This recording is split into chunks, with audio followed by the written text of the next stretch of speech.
हेले आओ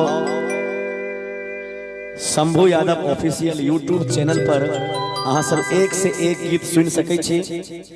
जना आई भी जे कार्यक्रम भ रहल है इहो दो चार गो गीत या Shambhu Yadav official YouTube channel पर सुनब। हेले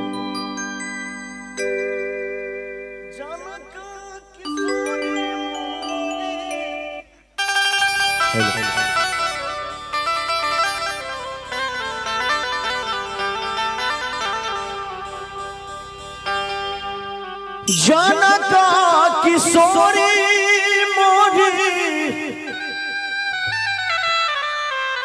आरे भेलखिनी बहिनिया हे मिथले के नाते।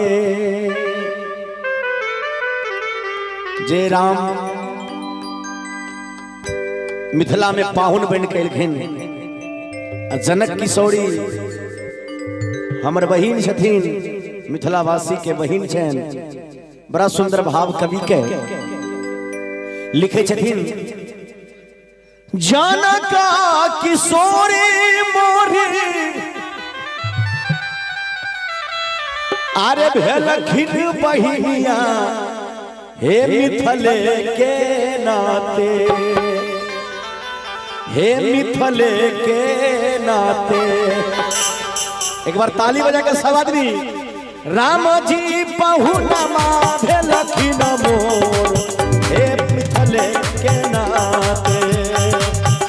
राम जी पहुनमा भेलखिन मोर हे मिथले के नाते। जनका किशोरी मोरी जनका किशोरी मोरी भेलखिन बहिनिया हे मिथले के नाते, हे मिथले के नाते। राम जी पहुना भेलखिन मोर हे मिथले के नाते। राम जी पहुना भेलखिन मोर हे मिथले के नाते।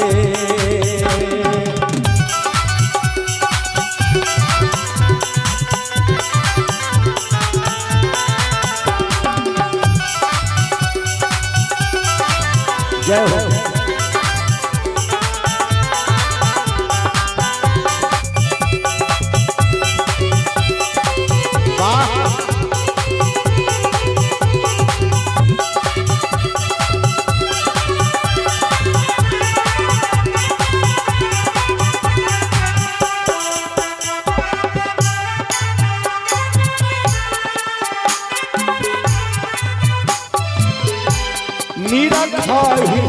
के हम मरा बाबा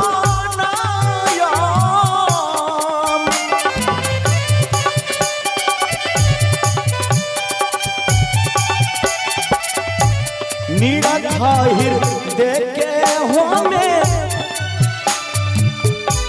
मरा बाबा नायब हे मिथले के नाते, हे मिथले के नाते। दुल्हा दुल्हिया चीता चोर हे मिथले के नाते। दुल्हा दुल्ही चीता चोर हे मिथले के नाते।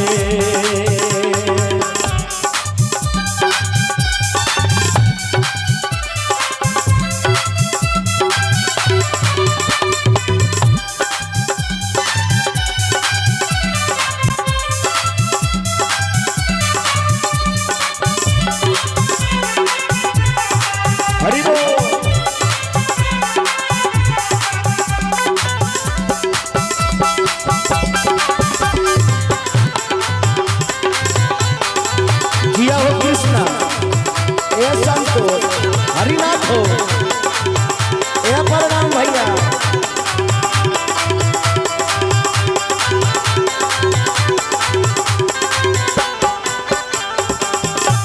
कबहू हृदय के हम कोहबर बनायब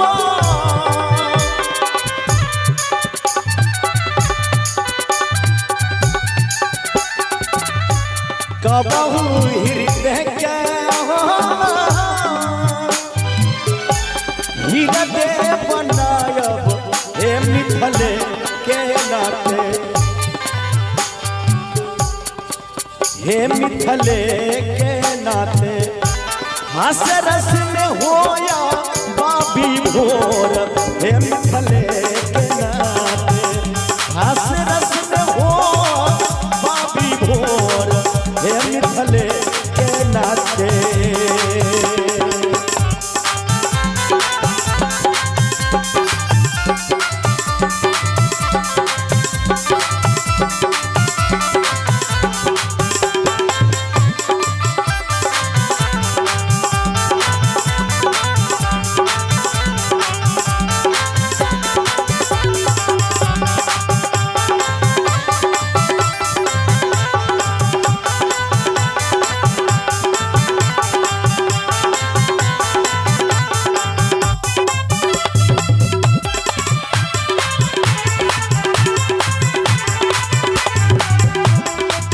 जय हो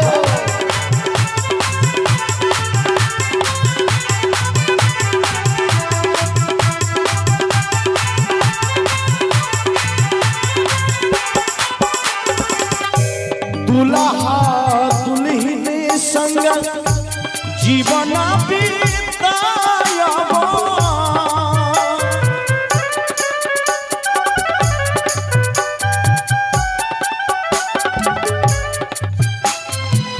दुल्हा दुल्हन संगे जीवन बितायब ओना तो मिथिला के ऋषिक जन के कहावत छे जे राम सनक दुल्हा आ सीता सनक दुल्हन सदखन मिथिले में रहलखिन। दुल्हा दुल्हन संग जीवन बितायब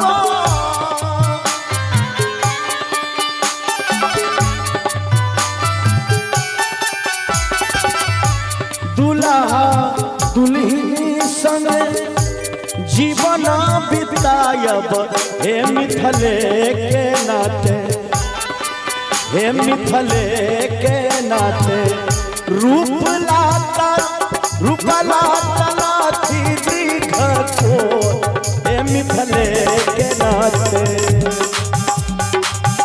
राम जी बहुना भेलखिन मोर हे मिथले के नाते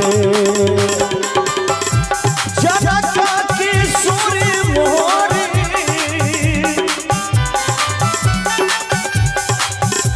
जनक की सूरी मोरी भेलखिन बहिनिया हे मिथले के नाते हे मिथले के नाते राम जी बहुना भेलखिन मोर हे मिथले के नाते राम जी बहुना भेलखिन मोर हे मिथले के नाते राम जी बहुना भेलखिन मोर हे मिथले के नाते राम जी बहुना भेलखिन मोर हे मिथले के नाते।